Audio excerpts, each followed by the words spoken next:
sort of introduce you. There we go. Got it. Creepy little sorry, the voice just popped on. That always, it makes it feel way weirder than it is, by the way. It's like, right? Yeah, I'm not gonna lie. Recording in progress. Like, it kind of creeps me out every time. I know they had to use a really creepy voice too on top of that. Horrible decision. So I'll just to sort of kick things off. Nick, this is the mortgage jobs community that I've been David and I have been really working hard to build with Martin, building a community of community builders. Basically, people really care about startup communities and really kind of, I say, get it. You know, they're not just a hired gun by the Chamber of Commerce or something like that, and are really trying to do things the real way. And it's been hard to create a community. Frankly, primarily because of the geography of that. You know, there's usually only a few people who are doing that kind of stuff in a particular region. And so there's sort of a natural disconnect because you're on other sides of the country and stuff like that. And so we're trying to build that out. And one of the recurring topics and questions was thinking about new models, and particularly financial models, to support that kind of work. Which is really challenging, and don't want to have to rely on the same taxpayer-funded sort of sources on an ongoing basis, and kind of run through all of the challenges and compromises and politics that entails. Tends to invite. Now introducing you, Nick. So I first met Nick 7-8 months ago, I think it was, something like that, when I first joined MACNY. My first intro to IC was actually literally the week COVID hit, I guess you can say, in the US. I met Taylor, who runs the community out in the Mohawk Valley region, which with Martin's help, I know you guys had ended up launching, as well as the one in Rome. And I've gotten to know Nick and enjoyed his perspective and appreciate what he's trying to do, and thought this would be really cool for him to talk with our community about what they've done, and invite all of you to participate in Skeptics Welcome, as I said, and all that kind of stuff. Part of what I really like about this community is it's real folks who kind of come and have that eye to say, how do I make this real and do real work? And so I thought it'd be great to have this kind of conversation, and Nick's really great about that. So with that, I'll hand it over to you, Nick. Take it away, my man. Yeah, thanks. And definitely Skeptics Welcome. I have deeply held beliefs that I hold on to loosely, because I know I don't know everything. But when I find something I think that works, I hold on to it, and it's deep in my bones. But I also have that ability to kind of give and take as I try and build something that's a different model, sustainable, and a more healthy loop of capitalism that really drives the right game theory, I think, would be a way to think about it, because it's all behavior and incentives at some point. So I'll tell you a little bit about myself, and then our model, and then I don't know if you just want to raise hands, interrupt, do whatever. I'm in, or do chat, however we can. But I love the idea of more conversation based, and I think from a time period, we got until the 1 o'clock Eastern, right? Yeah. And just flow. Cool. Yeah, absolutely. We're pretty informal. So, I mean, cool. I just want to make sure I wasn't the 20 minutes of it and then there's another 40 or something. There's no air horn stopping you or anything, I promise. All right. This is cool. Yeah, and I love the effort, by the way, and the project of More Good Jobs. That's a whole side note in the community. I heard it once said by a gentleman that I have a deep respect for. He was a real estate developer and a professor and a kind of a tech nerd early. And he said to me, Nick, in the work that you're doing to try and transform communities, if you find yourself in the room in a meeting where everyone is being paid to be in meetings, you're in the wrong room. And it was just such a strong statement about how people think about solving the problem and community building, and more jobs, to just kind of push paper, do more research. And I know that this is what this community kind of stands against, and it's more about like, let's do action, let's do experimentation, let's really drive that better loop of good jobs. So I'm grateful to share our story, but also to be a part of Martin Babinek's story, and James and David, and hopefully everyone else that's here as we get to know each other. So a little bit about me. Grew up in smaller town, was a timber and mining community. And I went to a small private school, and literally around the private school, we had our football field and then cows. Like we would burn the fields in the summer. So during 2 days for football, it was like, sometimes you'd be, it would look like COVID, like where you'd want to, like, people wearing handkerchiefs because you're out there running. And like, it was our version of masks back in the day, because they would burn the hayseed. And then it continued to become more of a resort town, because there was a lake there and a big investor who put a bunch of money into the real estate side to build a big resort. And the jobs became a lot of service industry jobs, right? So you have, much like Hawaii or Orange County or other places, you get people who move there and don't really work. And so then the tax base and the employment base with them isn't great. And so then the jobs that are open is like a server, a busser, working for that service industry. And at the time, I think my first job, I made like $3 something an hour, and with tips. And that was like pretty standard for people in the community. And healthcare was a big boom too. There's like a lot of healthcare, because along with old people moving to the town, healthcare, real estate, and tourism. Those are like the three things in like towns that are like, we do tourism.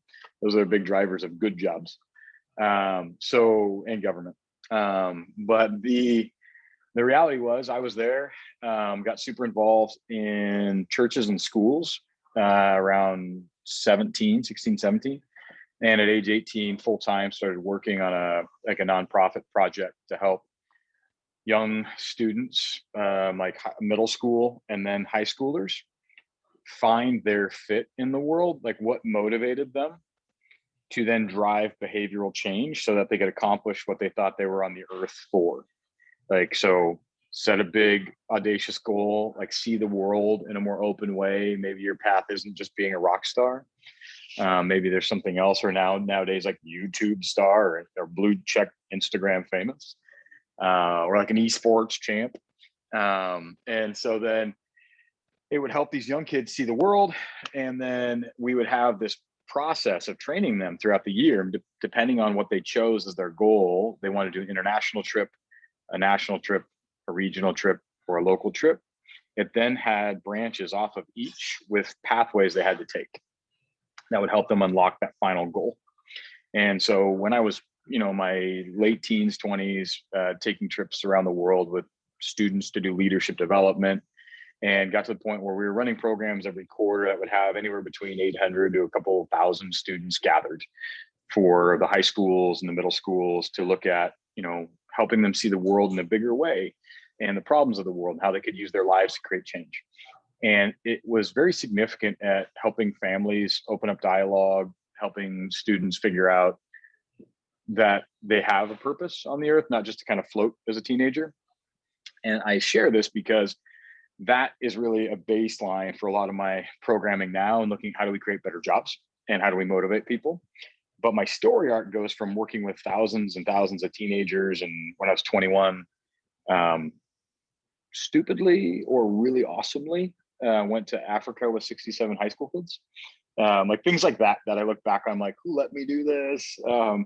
But really powerful watching how these young students took agency of their programs that they developed there, worked with NGOs. We deployed a bunch of capital and did projects with hospitals. They created their own board, the students did, and the students had to decide how they were going to deploy the capital based on the requests from the NGOs. And when they asked for money for the trip from like people usually, like when kids go on missions trips or like leadership trips, they'll send out letters. They're like, oh, please, donate to my thing. We flip the script, which again, this will be about, you'll see the parallels in our work. We flipped the script, and the script was instead, go to the people your family invests in, your grocer, your dentist, your doctor, all the people that you already give money to, and go to them and say, I'd like you to invest in me because I'm growing as a leader and I'm becoming something different. And it would help them create capital that went into the project plus project capital to work with NGOs. And everyone saw it very differently. It's a different perspective shift in how they invested. So here's the jump. And then from there, had some investors who had kids going through my program that said, hey, this is weird. Lots of kids are involved and creating behavioral change and health and significant impact on the community. You should get involved with our investment projects. And so then I jumped over to the investment world and looked at their portfolio and got into what they call turnaround management consulting. So I would go in and work on their investments and look at the problems and try and troubleshoot them. Next jump, did three startups after that. So worked with them. And then one gentleman wanted to start a company with me, did a learning management system for the world of psychology called Taylor Study Method, now Triad Learning. And then started another company called Tour Me, which is a real estate product. And then started another one called Here on Biz. And over that time, sold those three companies for different varied amounts, never for like, hey, $100 million, but like we succeeded and, got our shirts back on a couple, others made more than shirts. And through that, I ended up down in Los Angeles and now asked to be a part of a think tank in my late 20s. That's an economics think tank called the Milken Institute. And there's a group of us under the age of 40 that there's 300 of us. I'm about to age out. I'm becoming the old young leader circle man. I'm 38. So I'm like on my way into the glue factory, I guess. And through that journey, that was my first time being exposed to like a group of people who get together to talk about global problems of finance and jobs, and got to see really powerful people like Leon Black and Bill Gates and Elon Musk and Carlos Slim and Tony Blair and all these people in like, 2012 that I'm getting to be around, and I'm in my late 20s and trying to grasp like what is going on here. Like, okay, I like human behavior. I like startups, and all these people are in suits and ties, and that's not this guy. And so kind of the outsider in this private equity world, but realizing how big of a problem we have on our hands when it came to good jobs. And the internet popped up, airplanes. I mean, talk about a significant change to economics, the Industrial Revolution, all these things that changed the fabric of family, the fabric of community, the fabric of jobs, and people lost a sense of purpose and a sense of adventure in a lot of ways. And so this breaking point, this thing called the Occupy movement happened while I was at one of the conferences for the global conference. And so these are happening in concert. And it was a great wake up for me to see we've got a problem on our hands where people aren't happy over here, doesn't mean they're right. And people are scared over here, doesn't mean they're wrong. But there's got to be something better, right? So I launched Innovation Collective to try and match make those worlds. Now to get into what we do and our model a little bit. Our core mission is really to take our come up with a model. This is how we started. Come up with a model to unlock the potential in every single human. Just hard stop. Everybody's got more to give, more magic in them that they don't know how to get out. And keep in mind that level of 100% is different for each person. But 100% is what the goal is for everybody. Like find that place of fulfillment. I like the word of losing oneself.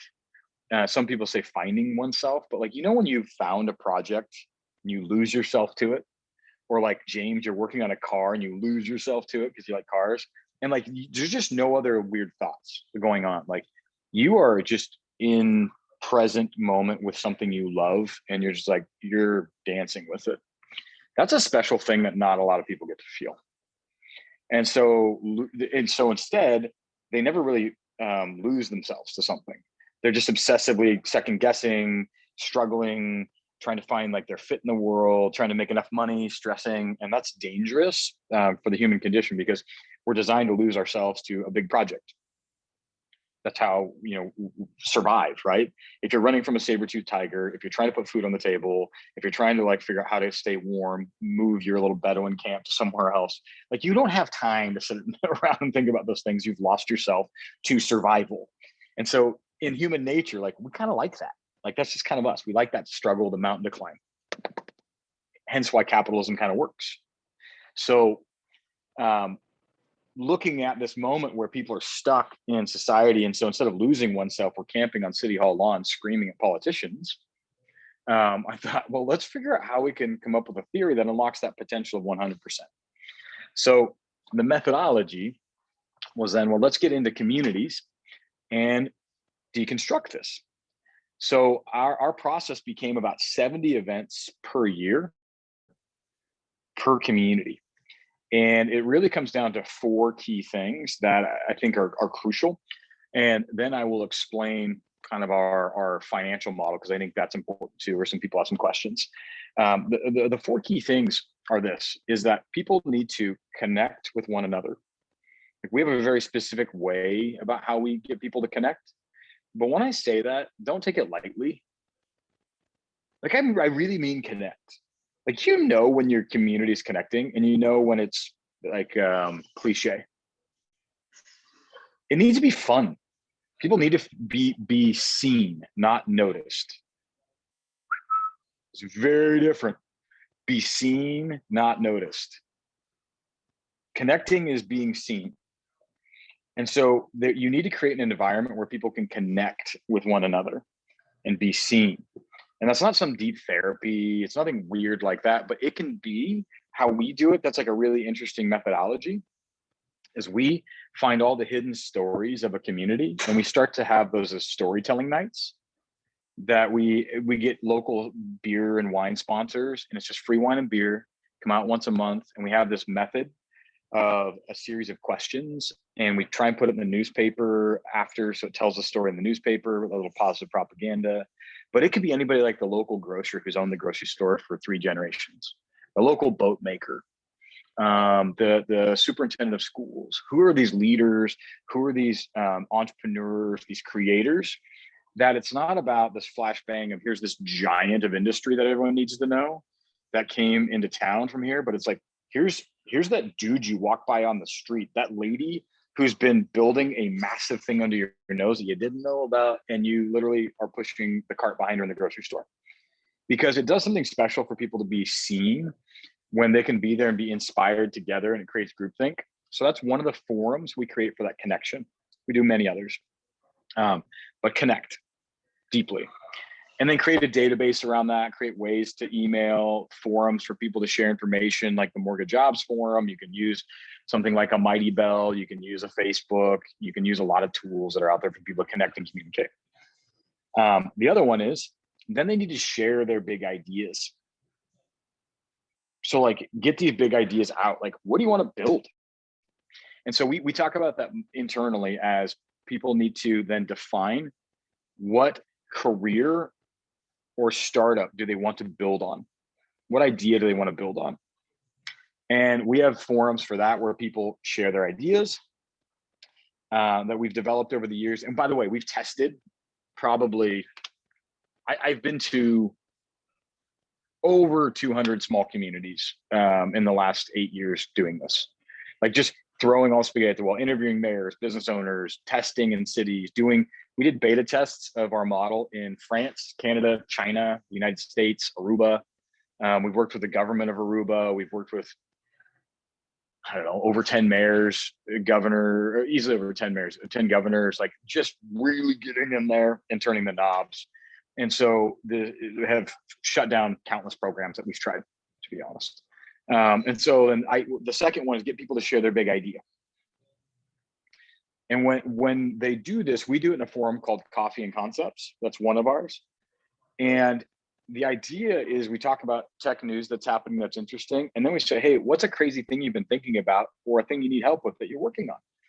No business plans, no PowerPoints. It's just put your hand up, because then it makes it very safe for everyone to like stick their hand up versus like, here's this thing. And you have someone who's like the MBA student, and it makes like Janet or Dave, who's over there, that like grease under their fingernails, like, I got an idea. Like all of a sudden Joey Bag of Donuts feels like an ass. And like, you can't make Joey Bag of Donuts feel like an ass. Like you need to set the cookies on the bottom shelf. That is so crucial, that phrase, put the cookies on the bottom shelf. Don't put them on the top shelf so fancy people can only get them. That's what Harvard and Stanford are for. You are not Harvard, nor Stanford, nor Silicon Valley, nor are you Sand Hill Road. And no one should be that, because that actually doesn't produce the right results in the long haul. You put the cookies on the bottom shelf, make it simple. So share your ideas. What are you working on? What do you need help with? And so through that, you end up having people who stick their hands up, share their ideas, what have you.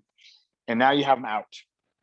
Once those are out, we have a facilitator that now the next step is people need to then figure out what tools do they need in their life to accomplish that goal. Often those are soft skills.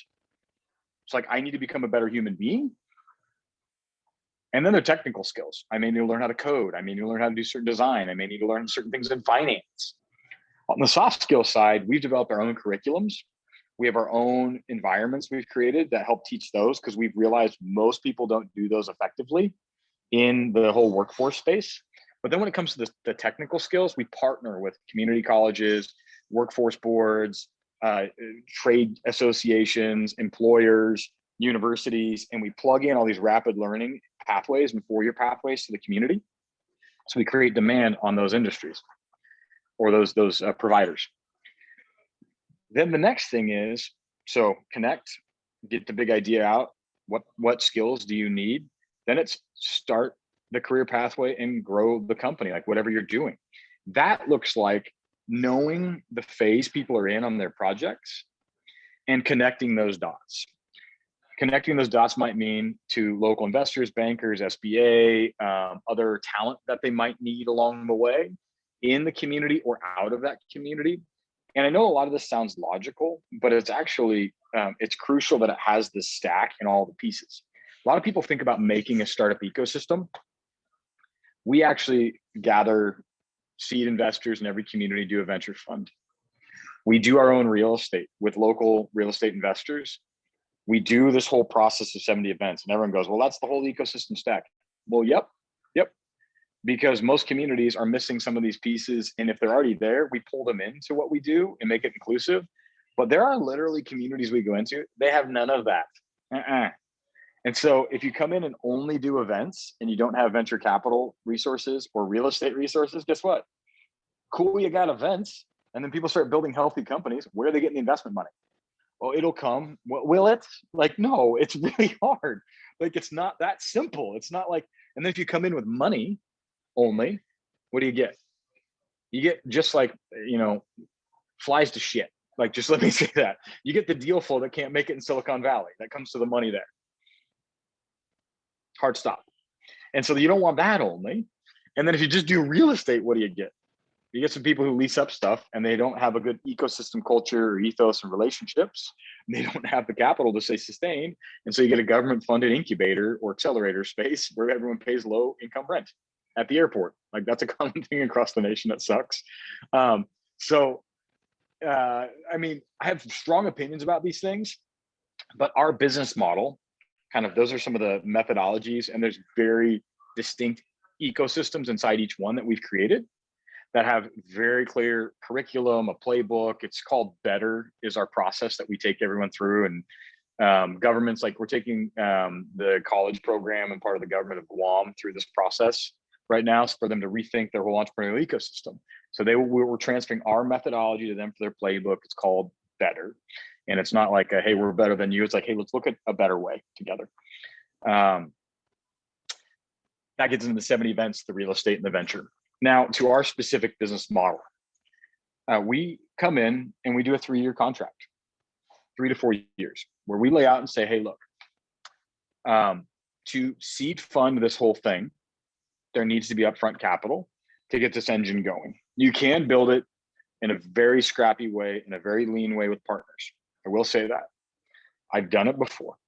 I've self-funded the first one to prove the model. And it was hard. Yes, I had some cash on the side, but I also kept it as lean as possible because I want to spend all my cash on it. So you can do it on your own, but I guarantee there's money in the community, federal funds, grants that are interested in some form of, the kind of projects like this. They're out there.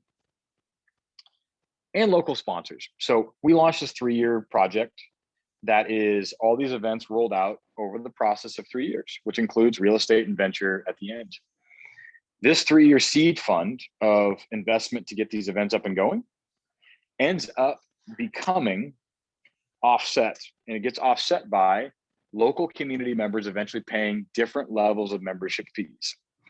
Some membership fees can be for just the soft skills training programs and some weekend retreats and summits. So we charge like $10 a month for those things. And they can use the curriculum with their families, and they have access to like certain environments we create. Then there's like another level up because we do space. If you can't build a big real estate space, guess what? My first space, you know what it was? A shithole basement that didn't have power, HVAC, or plumbing. It was owned by the mayor. It was a total slumlord spot. It was right downtown, and we had so much fun with it and turned it into the one thing I made sure we had. Actually, so we got power, and we ended up getting some HVAC in there. But the first thing I made sure we had was the fastest internet in town. Got fiber pulled in that darn basement and just cranked it to 11. It was dark fiber in this like little dingy, no window basement. And so got the word out in the newspaper, the college sponsored part of it. And everyone's like, this is cool. It's like a Silicon Valley scrappy thing. And it's like, yeah, cool, whatever. It's just like, we just doing things, like, right? But the people who came out of the woodwork, it was super cool. We had local entrepreneurial people. We had people who were curious about startups. We had remote workers back in the day in like 2012 or like, sorry, 20 something. I can't even remember right now. Doesn't matter. But like one of the leads for Accenture who would come out and remote work needed better internet. So we had literally someone running a multi-billion-dollar unit in a corner of this space behind shipping like crate pallets. And like he just sat there and would like work all day, and he became a mentor to the community. It's so cool. So have a space, then people can pay membership fees for a space. So you can find a crappy space. It doesn't need to be the Taj Mahal, but you build the community first. Then with those membership fees, you can then also add on looking at real estate. If you end up getting enough people gathered together and enough membership fees, you can then do one of two things. You can either try and do your own building, or I guarantee wherever you live, there are real estate developers. And if you have a community of people who like to be together, guess what? You've got leverage. You got power. You can fill up buildings fast. Just like you got club promoters. No different. This building here I'm in, it's 32,000 square feet. We got a building in Utica, New York. In 2 weeks, it was fully occupied. It was only like 9 offices, but we leased all 9 in 2 weeks. That's a big deal. It was super rad during COVID. Boom. And so why did that happen? It happened. And everyone, by the way, in Utica, because like some people know the Utica area, maybe David and James. Yeah. When we were spinning up this space, I kid you not, people were like, there's a co-working space that's struggling up the road in Rome, right? This is not going to work for you. Like, it ain't going to work. It ain't going to work, man. And so then our whole answer was like, oh, cool. We're going to try. Like, just like idiots, we'll see. And then pop, leased up in 2 weeks. This one, 5 days after we had our certificate of occupancy, fully leased. Over 60 tech companies in here, a college, have a private bar, a barber shop, a coffee shop, a cigar room, a bunch of co-working. Like, it's awesome. A bunch of suites. It's an old Elks Club that was abandoned. It's a partner with some investors and real estate developers. Got our percent on the waterfall and on the leasing, so it pays for a body to be here full time. And we got our percent on the look. If this leased up at this rate, then what's our take on it, right? Because we're going to be your club promoter. And so we had to put no cash really up front. I put some cash in, but like you don't have to. And guess what? It worked. You have a question, Rachel, because you came off mute. Go for it. Thank you. I'm Rachel. Hi, Nick. Very nice to hear you talk about this. I would just like you to say a little more about the Utica situation. Like, what fundamentally is different about what you, I mean, I hear that you have this very specific methodology, but I'm just wondering about that co-workspace down the street and the space you set up, and Totally. like what like at root is different going on there? Yep. No, that's such a great question. So a good way to answer it is actually a conversation we had with WeWork. So the chief we officer was on my board for about a year and a half. And it was after she left WeWork. She also was the CEO of a company called Waze, Dean Eisner, and then was at Google, the head of their cities. Super, super awesome human being. So she made some introductions to people we work for us when we wanted to like ask some questions and kind of like do our digging to figure out like, how are we different? What's our superpowers? What do we hold on to? So we talked with them, and they started talking about like the consistency of the fruit water and the kombucha and the environments they create. And they were discussing spatial consistency, spatial amenities, spatial environments. That shit don't matter. Let me be very frank. It matters only to help people feel connected in consistency. If you're in multiple locations across the nation, that's cool. Have some brand recognition. Cool, I get you. But if that's your hook that's going to make people loyal or like rabid to be there, you ain't going to win. And so our secret sauce really comes down to creating an environment where when people are here, there's this sense of like, no, people are looking to help me get the 100% out of me. And we have a very consistent and clear methodology behind that is consistent across the nation. That's our consistency. That's our brand everywhere. It's the same day. It's the same time. It's the same questions. It's the same format. It's the same books, like straight up jacking stuff from the Mormons, like stealing things from the Mormons, like their methodologies, not the religion. This is not about religious or political, but I'll tell you what, they do church at the same time. They have the bathrooms in the same place. Did you know that? You could go into a church anywhere in the nation, like the ones in the communities, the bathrooms in the same spot. So if you move across the nation, immediately feel like you're home, even though everything else feels out of place. It's like, oh, but I'm home here, which is so sneaky on their part. It's like so good. If anybody's a Mormon, it's not a quiet comment about your religion. Super cool. Believe what you want to believe. But like, this is just me saying something very honest and true. Humans, we need that sense of familiarity and consistency. And it's a beautiful thing when it's not about spatial, but it's about relational. And not just like not just I see you as a human, which is important, but it's I see you and I am here to unlock your superpowers. And we create a system that's designed around that. Like, what are you capable of? Let's do this. Because that, like, now all of a sudden it feels tribal. It feels like we're here to win together. And like, I need to know what is the mountain you want to climb? That as a methodology changes environments and makes you want to pay the premium to be there, makes you loyal when you know that you could be as part of a small group that's all about self-talk and money management and your health with your office co-mates like around you. And then you know you can fly to another city and there's the same events going on when you're there in the same kind of spaces. That's kind of cool. And especially when you then involve, you know, a $300 million venture fund out of Silicon Valley. And then you involve, you know, I'm interviewing the CMO of Topgolf. He's one of my buddies. He was the CMO at Converse. So like those people we keep in like the wings over here to then be like, let's pretend you, Rachel, all of a sudden had an idea about golf. Maybe we don't know each other. We do now, but maybe we don't know each other. But we have someone who's in your community that's helping facilitate all these events. And if you've got an idea about golf that works its way through the system and all of a sudden gets to the venture team and to me, the venture team goes, Smoot, get a hold of Cottrell. We can do that in 5 seconds. Shoot him a text. We've done that for Walmart. We've done that for Apple. We've done that for Boeing. We've done that for the US Air Force. We've done that for countless big brands, Amazon.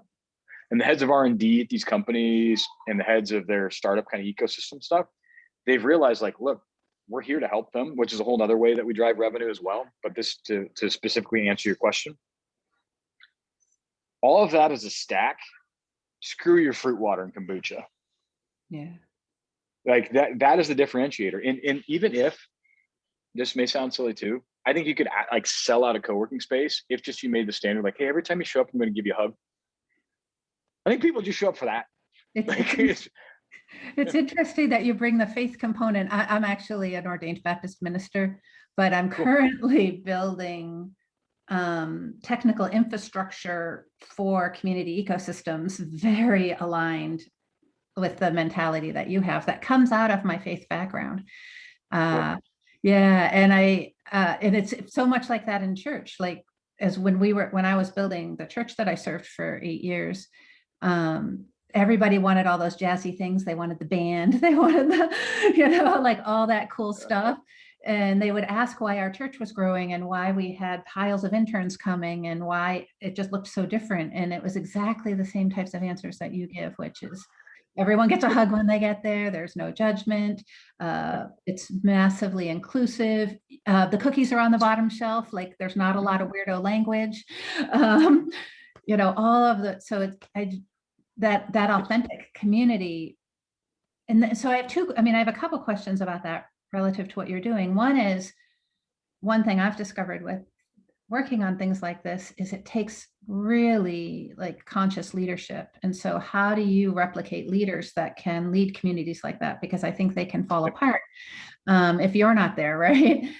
Yep. And then the other one, that's just kind of a question about your thinking is about the generation of new communities. One of the things I'm thinking about a lot is the activation of generational social capital. So when you go into community ecosystems, there's massive pre-existing social capital. And I'm always, and I'm looking at it similar to you, like it's not just the big guys. It's like really interesting, like that woman that's embedded over at the University of Rochester who knows everyone at the University of Rochester, so yeah, it's not a blank slate. I think one of the dangers of kind of like the typically capitalist way of thinking is that when you go into communities, you can just impose your vision on a blank slate, as opposed to that deep, fertile, generational reality. And how do we activate that? So yeah, I think there's pre-existing social capital are my questions. Yeah. So great questions. I remember the second one about the social capital. The first one was, how do you replicate yourself? Because thank you. Because producing those loving, authentic, meaningful, like deeply valued ecosystem requires, a friend of mine calls it the dictatorial paradox. It's like they're very egalitarian, but they require very strong molding and shaping. And the type of leaders that can lay back and also shape you don't find them every day. Yeah. So I'll answer the leader one first, because some people say, well, things like this aren't scalable and you can't do a federated approach. You have to use local ecosystem builders only. I think there's a hybrid, right? And the reason why I say that is whenever someone says, well, you can't scale something like this, hold the phone. Like you can walk into a Marriott and it's a Marriott. You can walk into a Walmart and they've got a system, an Apple and they've got a system, and they've scaled these things. Like it's not easy. But there are ways to create systems, consistency, programs, checks and balances that take some of the guesswork out of it. And some people will argue that ecosystems are better off if you have like this, let each practitioner do it their own way. I totally disagree. Hard stop. It's like literally disagree to the point where I'm trying to change federal legislation to redesign how cooperative extensions work, to use a federated model nationally, to rethink higher education and build this community-led workforce, entrepreneurship, and research component as the methodology for our nation to like upend the whole game. Because I don't believe in this idea of like onesie, twosie practitioners. Like, and here's why. Fastest growing, most effective things have consistency and brand and a way and a rhythm. Can you be unique about how it's expressed in a unique marketplace? 100%. 100%. It needs to be, because every place is different. But I think there needs to be familiarity and consistency of best practices, not some version of the church potluck and that's out there. I'm like, yes, you'll get unique expressions everywhere, but you got to have a consistent spine and then uniqueness wrapped around it, my opinion. Now, to answer your question, how do you replicate oneself? So it depends on how we approach the community. We have 3 methods in Better. One is transfer of a playbook only. And then from there, through this, like get to know the community, they make their own playbook. Then they run the playbook. So that's a little bit of a transfer of us, right? The other one is coaching, where then a community has an ecosystem practitioner that starts to run our playbook and then they bring it in for support on specific events and activities. Okay, that's another one. This is something kind of recent we've put into, and yeah, it is the McDonald's model. I like that. You saw that. And then the third one, and wait till we talk about the venture and the corporate play. It's even crazier. It's kind of even, we found something else I'll share with you. So the third piece on the replication, or the third model, so the coaching, third one is integrated partnership. And that's where someone comes in and says that they will bring us in for the 3-year model. In that one, we hire a local leader who comes and works for Innovation Collective full-time. They're our employee. We will manage them in the ecosystem. There's somebody typically that knows the town, born and raised, been there a long time. They're very connected, whatever. They're an entrepreneur. They want to be a part of what's going on there. Maybe it's a school teacher, but they also have an opportunity to earn commissions on real estate. They get a chance to be a part of real estate development. They get a chance to get shares of startups, like, and kind of dabble in venture capital and get to become a venture capitalist a little bit. Like, it's a cool role. And especially if you have these ecosystem practitioners that are out there just swinging for the fences, because they're everywhere, right, Rachel? And all of a sudden, if we get pulled in an integrated partnership, instead of us coming in and saying like, we're going to, bring in a bunch of MBA students from Santa Clara University, instead we go, hey, Rachel, here's how we work as a methodology and a mission in our interviews. Like, does this resonate with you? And if you go, yes, it does. Like, you can help and we can learn, we can work together. Cool. Then let's, bring somebody like you in, and then you work with us full time. Then we're in the community every 3 months, minimum. We have these cornerstone events that gather the town around storytelling, where we fly in experts from the outside, these mentors, and then we continue to build that culture and ethos. But our playbook, by the way, back to the 70 events per year, is so clear and concise. It drives a very specific mission and mandate that starts to shift that culture. So the leadership really does come from a system and these consistent cornerstone events that are kind of check-ins. One of the things that we're preparing to launch, I think this fall, winter, is some software called Udeos.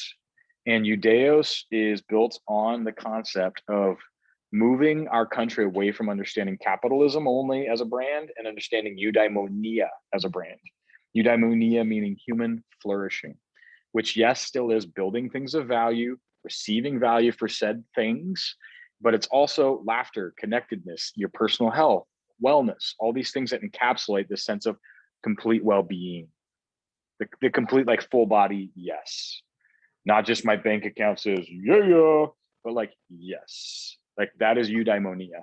And so Udeos is a derivative of that word. And so Udeos is a play on us taking our method and turning it into an operating system for communities. So practitioners everywhere can use our software. And then we will have forced integrations where we're deploying. And then we'll have license integrations where we coach. And then we'll have freemium that's out there in the wild as we try and kind of push what we do in a different way. So that's how we drive the leadership piece. Monthly staff meetings too. They're really crucial. Podcasts, things that just keep the culture running. And then we have consistent meetings with our teams and a whole beautiful org chart, because we're in multiple states now and growing.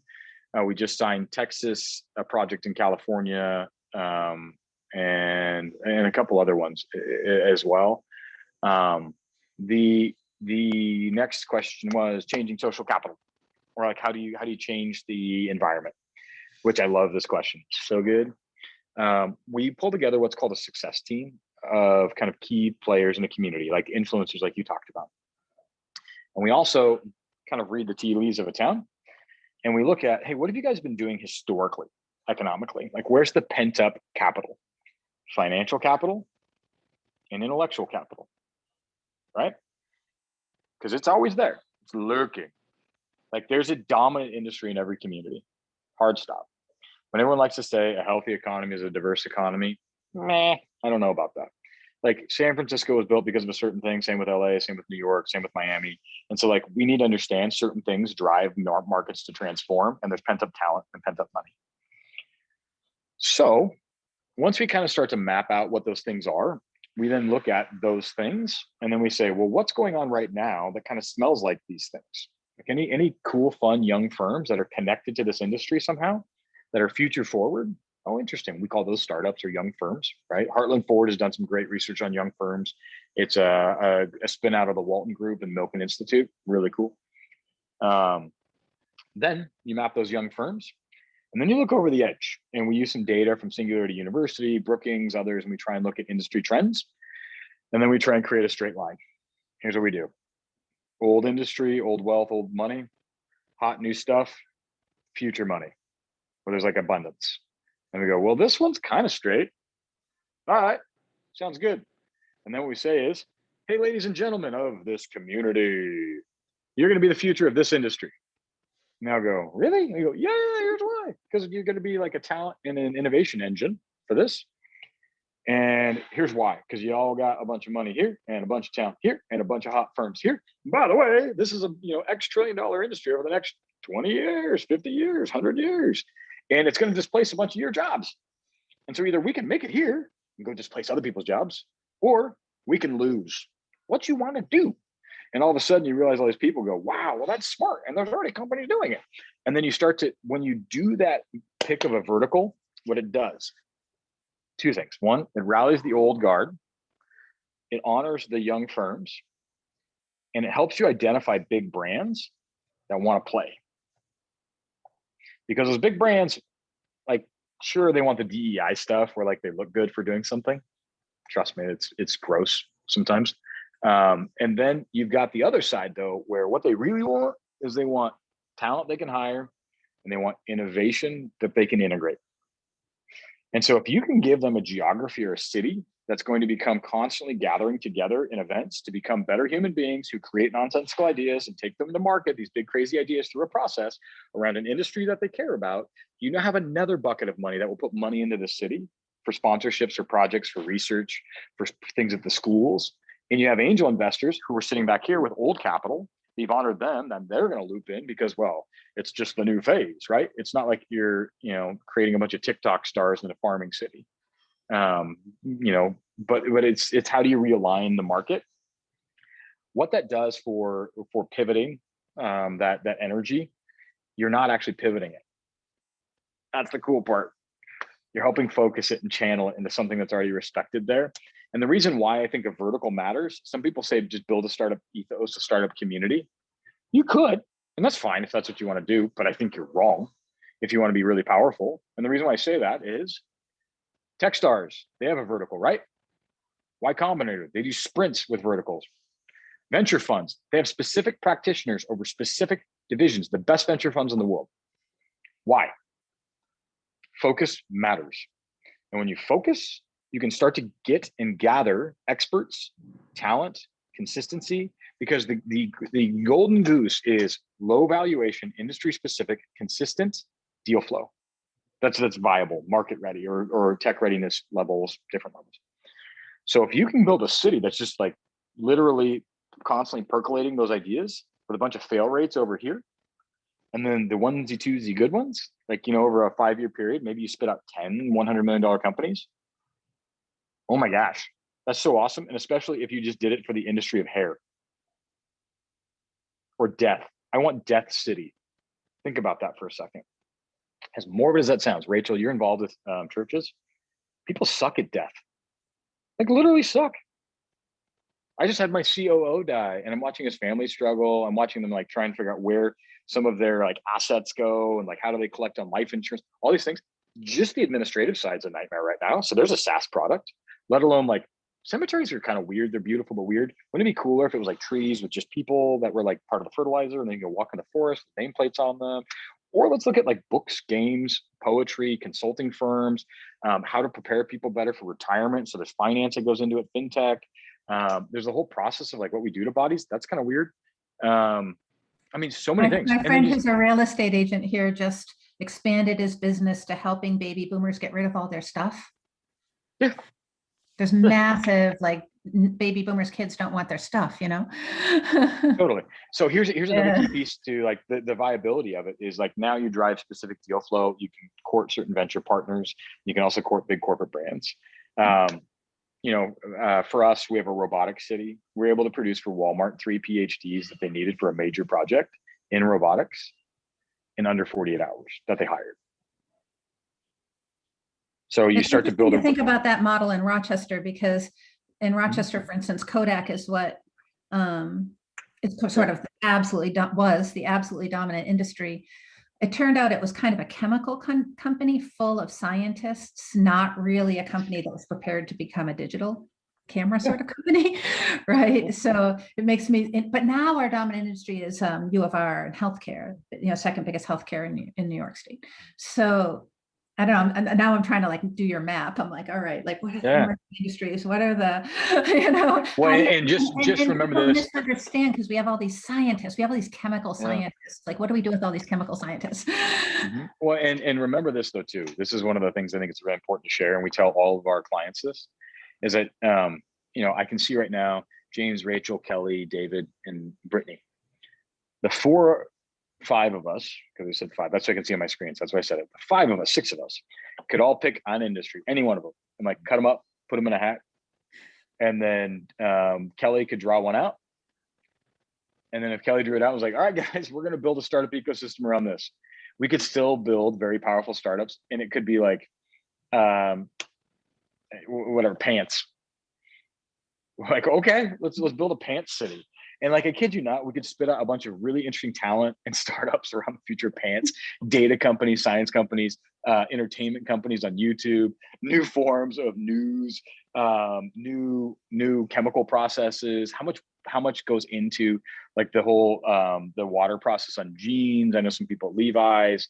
So it's like it matters if you can do it, but also I think there's other things reasons why it matters more. A couple of things that I want to touch on briefly that I'll just share on our model because I think it matters. We also look for ways to do like workforce grants federally, as well as with partners, state partners, others, and fund local community projects. But we take part of the funding to drive demand on their workforce training, which is great. It's a win-win. It's found money for them, and it's more supportive money for us. So we get to do more for the region. The real estate is a great model because it pays right for the community lead, the community manager.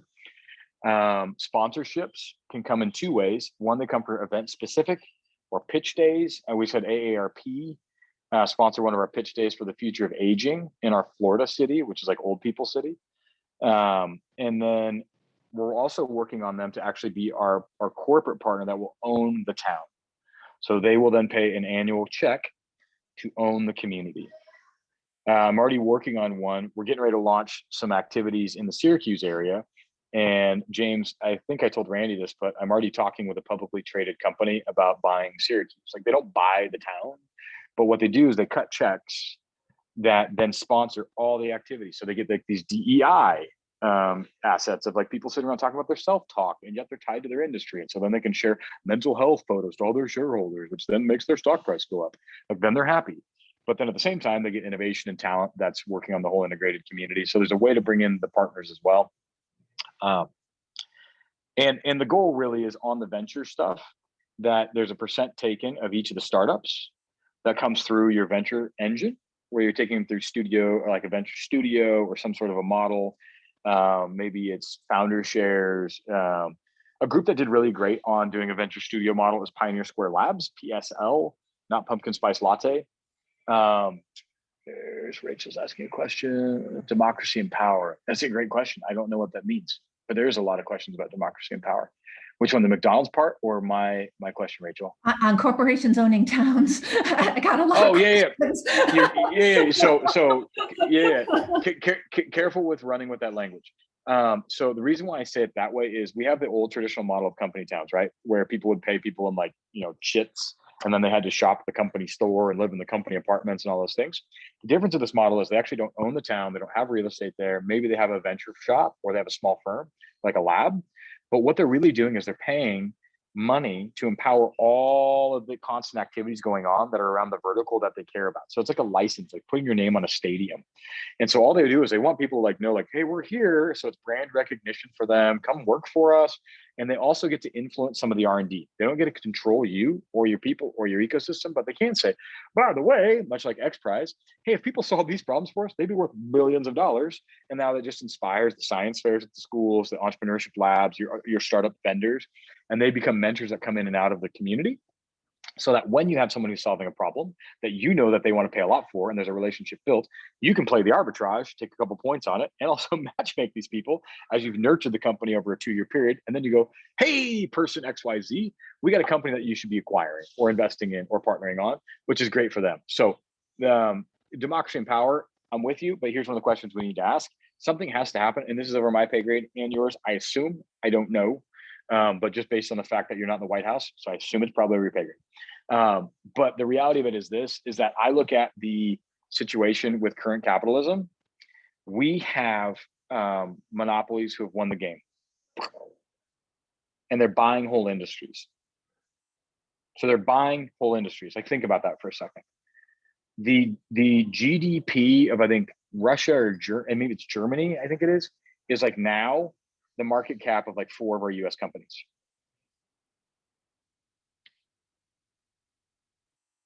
Holy shit. Like, the game changed, ladies and gentlemen. This is not you living in a small community anymore where like, I'm selling tractors to Dave down the road. Like, this is now, like, we are dealing with companies that will be the size of countries. And so the question is, who's really running the world anymore? And I'm going to be real honest. I don't care who runs the world. What I care about is, how do we play the game for the power struggle control? And the best way I know how to control the power game is for people like you and people like me to be able to control the innovation pipeline as the consumer and go from being known as a consumer to a co-creator. And so if it's government or if it's companies that own it, if we control their future, we actually have a choke point.